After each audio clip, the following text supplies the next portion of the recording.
रहमतुल्लाहि व बरकातुहू। उम्मीद करती हूँ आप सब खैरियत से होंगे। जी व्यूअर्स, जो आज आपके साथ बात शेयर करेंगे बहुत ज़्यादा इंपॉर्टेंट एंड इंटरेस्टिंग है।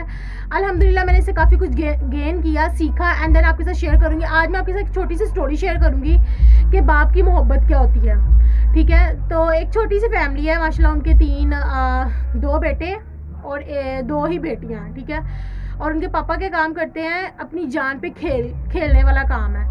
गाइस, काम उनका क्या है तो एज अ बिजनेस के पॉइंट ऑफ व्यू से ही वो काम करते हैं, लेकिन यह है कि पार्टनरशिप पे है।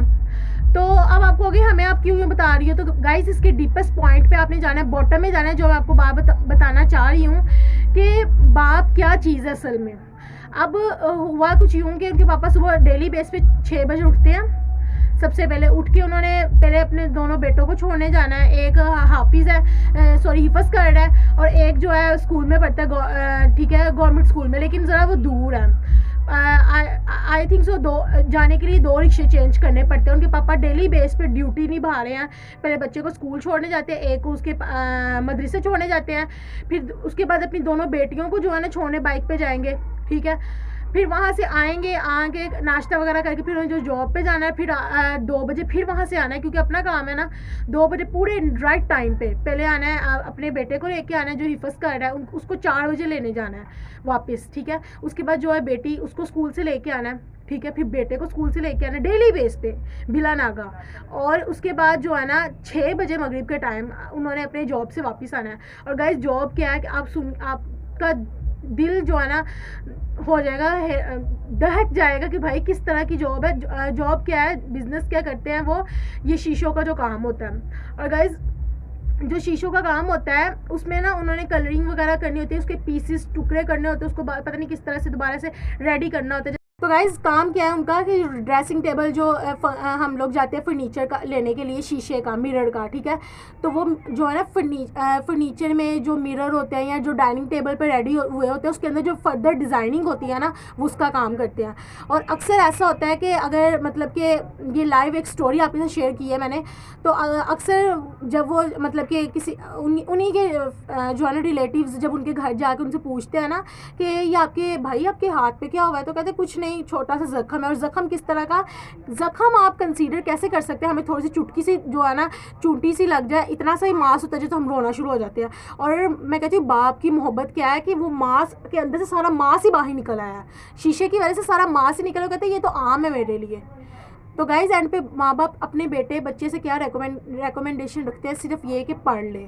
इतनी सख्त ड्यूटी डेली बेस पे, पिक एंड ड्रॉप, उसके बाद अपना जान पे खेलने वाला काम। इवन के उस फैक्ट्री में जहाँ वो जॉब करते हैं या बिज़नेस जो भी करते हैं, वहाँ पे एक बंदे के साथ ऐसा हुआ कि शीशा उसके ऊपर गिर गया था और कितना ज़्यादा ज़ख्मी हो गया। तो फिर भी बाप कहता है कि कुछ नहीं, मैंने यही करना है कि चलो इसमें ज़रा थोड़े से ज़्यादा पैसे आते हैं तो मेरे जो है ना फाइनेंशियल इशूज़ जो है ना वो हल होते हैं, मेरे बच्चों का सारा मतलब कि मामला सेट हो जाते हैं। तो भाई, इस तरह की सिर्फ ये एक स्टोरी नहीं, इस तरह के हमारे सोसाइटी में लाखों हज़ारों जो है ना वालिदैन ऐसे हैं जो अपनी बच्चों के लिए दिन रात एक करके उनको पढ़ाने पे लगे हैं। और एंड पे बच्चे क्या आगे से फीडबैक दिखाए, बच्चों के नंबर अच्छे ना आए तो मुझे बताएं क्या उस बाप पे गुजरेगी या क्या उस माँ पे गुजरेगी जो डेली बेस पे नाश्ता बना के रेडी करके बच्चों के आने से पहले उनके कपड़े इस्त्री करके दोपहर के रखे होते हैं, फिर ट्यूशन की तैयारी, फिर उसको दोपहर को गर्मा गर्म खाना, हर बच्चे को उसके मुताबिक आपने क्या खाना है, आपने क्या खाना है। एंड पे पूरा साल चक्कर लगा के एंड पे वो अपने बच्चे से उम्मीद क्या लगाते हैं कि मेरा बच्चा जो टॉप पे है, और बच्चा क्या करता है, सिर्फ ख़राब होता है अपनी कंपनी की वजह से, मोबाइल की वजह से और सोशल। मैं नहीं कहती कि मोबाइल गाइज, ये होती है मोहब्बत है। एक दफ़ा ऐसे उनके रिलेटिव उनके घर गए तो देखा उनके पाँव पे इतना ज़्यादा जख्म था कि मांस अंदर से सारा निकल गया हुआ था, यानी कि ये जो मांस है ना अंदर से शीशा लगा है, मांस निकल गया, खून निकल रहा है। तो उसने पूछा कि भैया आपने कोई बैंडिंग कुछ लगाया नहीं, पट्टी वगैरह? कहते ये तो आम सी बात है, ऐसा होता ही रहता है, लेकिन यह है कि मैं चलो इसको इग्नोर करता हूँ। तो मैंने कहा मतलब कि दर्द नहीं है, मतलब कि मैंने समझा दिया कि उस लड़की ने उससे पूछा कि आपको दर्द नहीं होती? तो कहते हैं क्या ये तो आम सी रूटीन है, लेकिन है तो भाई इंसान ही ना।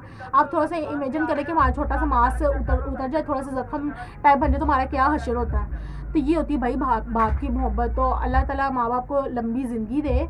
तो मेरी आज की जो यूथ है उनसे एक रिक्वेस्ट है कि वो सिर्फ आपसे डिमांड रखते हैं कि मेरा बेटा पढ़ जाए, मेरी बेटी पढ़ जाए, ताकि आज अगर मैं छोटा सा कारोबार करूँ तो मेरा बेटा इसको बड़ा कारोबार में कन्वर्ट करे, या मेरी बेटी जो है ना इससे बड़े कारोबार। हमेशा माँ बाप अपने बच्चे के लिए, उसके फ्यूचर के लिए बहुत ज़्यादा कॉन्शियस रहते हैं और ज़्यादा से ज़्यादा उनके ऊपर जो है ना ये करते हैं पढ़ाई पे। और सेकंड एक और बड़ी इंपॉर्टेंट बात, मेरी थोड़ी सी पेरेंट्स से भी रिक्वेस्ट है कि सिर्फ दीनी पढ़ाई पे ज़्यादा फोकस ना करवाया जाए। वो ठीक है, फ्यूचर के पॉइंट ऑफ व्यू से बिल्कुल 100% ठीक है, लेकिन कुरान पाक की तरफ लेके आए, नमाज की तरफ लेके आए, फिर देखना आपके बच्चे का भी दिल लगेगा पढ़ाई में, स्टडी में। और उसके अलावा जो है ना अल्लाह पाक की ज़ात फिर ऑटोमेटिकली जो है ना इंसान को गाइडलाइन दिखा दे, क्योंकि हमें भी पता है जब हम नमाज़ पढ़ते हैं तो उसमें हम बोलते हैं इहदिना सिरातल मुस्तकीम, अल्लाह में सीधा रास्ता दिखा। तो अल्लाह पाक फिर सीधा रास्ता दिखाता है। जो अगर आपका बच्चा नमाज पे आ जाएगा तो ऑटोमेटिकली आपके आधे काम सेट हो जाएंगे, कंपनी सही हो जाएगी, वो बेहयाई के कामों से बच्चा रुक जाएगा। क्योंकि आजकल सोशल मीडिया में को देखा जाए तो बहुत ही जो आज की यूथ है नेगेटिव पॉइंट ऑफ व्यू से यूज़ कर रही है, तो उसको पॉजिटिव में तभी कन्वर्ट कर सकते जब आप उसको दीन की तरफ लेके आएंगे। और दीन की तरफ किस तरह से लाना है, जो मर्ज़ी हो जाए, बच्चों को अपना सुबह का जो डे का आगाज़ है नमाज से स्टार्ट करवाएं, नमाज पे सख्ती थोड़ी सी करें जैसे आप दूसरे कामों में करती हैं अकेडमी में और स्कूल में। और बच्चों से भी रिक्वेस्ट है गाइस, इसी तरह से एक और छोटी सी आपके साथ स्टोरी शेयर करूँगी। ये सिर्फ एक घर की स्टोरी नहीं है, इस तरह की हमारी सोसाइटी में ओवरऑल कहीं पे भी देखा जाए अप एंड डाउन लेवल में हर जो है ना बंदा अपनी बच्चों के लिए बड़ी मेहनत कर रहा है। एक स्टोरी से हमें ये सबक सीखने को मिलता है कि भाई हमारे अब्बू हमारे लिए कितनी एफर्ट करते हैं, हमारे भाई हमारे लिए कितनी एफर्ट करते हैं सिर्फ हमारी स्टडी की खातिर। इसी तरह से एक छोटी सी फैमिली है, एक बेटा और एक बेटी सिर्फ, ठीक है। और बेटी कॉलेज जाती है गवर्नमेंट कॉलेज, और बेटा स्कूल जाता है, लेकिन उनके पापा वो बिज़नेस का काम करते हैं, बिज़नेस कर रहे हैं। उन्होंने सुबह राइट टाइम 10 बजे जो मर्ज़ी हो चल जाए, घर में शादी हो जो मर्ज़ी हो, ऑफ डे पे करेंगे ऑफ डे, अदरवाइज़ वो अपना ऑफ डे भी आई थिंक सो नहीं जो है ना घर बैठ के करते। सिर्फ क्या कि मेरी बेटी जो है ना अभी कॉलेज में, इसके बाद उसने यूनिवर्सिटी में होना है, उसको यूनिवर्सिटी में हर चीज़ जो है ना अवेलेबल उसके लिए हो, मैं उसके लिए रेडी रहूँ, ठीक है। मेरी एक ही बेटी, उसको मैं ये भी सामान दूँ, वो भी करूँ, ये वो अपने बच्चों के लिए माँ बाप अपनी ज़िंदगी कुर्बान कर देते, सेक्रीफाई एंड पर उनसे फिर वही रिकमेंडेशन क्या डिमांड रखते हैं सिर्फ स्टडी की, और ये है कि मैं हमारी जो है ना इज़्ज़त करें, हमारा जो है ना हमारा एहतराम करें। लेकिन हम लोग आज के दौर में जो आज की यूथ है वो हमेशा यही कंसीडर करती है कि हमारे माँ बाप हमें नहीं समझते, हमेशा हर बंदे से यही गिला शिकवा करते हैं। तो ये कॉन्सेप्ट बच्चों आपका बहुत ज़्यादा गलत है कि जो आप ये हर बंदे से कहते हो कि हमारे माँ बाप हमें नहीं समझते या हमारी फीलिंग को नहीं समझते। भाई उनको ज़्यादा पता है आपके फ्यूचर से रिलेटेड। अच्छा खैर बात यह है कि उन्होंने फिर जाना जॉब पे, रात को 10 बजे आना, आते सारी उन्होंने खाना खाना है, अपनी वाइफ को कॉल कर देनी है कि बस खाना रेडी रखो। खाना भी मैट्रेस पे भी नहीं, बस जल्दी किचन में खड़े होकर शेल्फ पे ऐसे जल्दी खाना ख़त्म किया, साथ ही इन ड्राइव पे बाइक लेके चले गए और रात को 3 बजे आना। हालांकि 2 ही बच्चे हैं करने को, तो वो बस ये काम कर रहे तो काफ़ी पूरा हो रहा है, लेकिन वो कहते हैं कि मैं दुनिया की अपनी हर खुशी अपने बच्चों को दूँ। ईद आए तो 8-8 10-10 कपड़े जो है ना स्टिच करके दूँ अपनी वाइफ को और अपनी जो है ना सबको। तो भाई क्या बच्चों का भी इतना ज़रा भी नहीं है कि अपने माँ बाप के साथ सिर्फ इतनी लॉ। तो गाइज़ आज का जो छोटा सा मैसेज यही था कि भाई अपने अब्बू की खिदमत करो, ठीक है।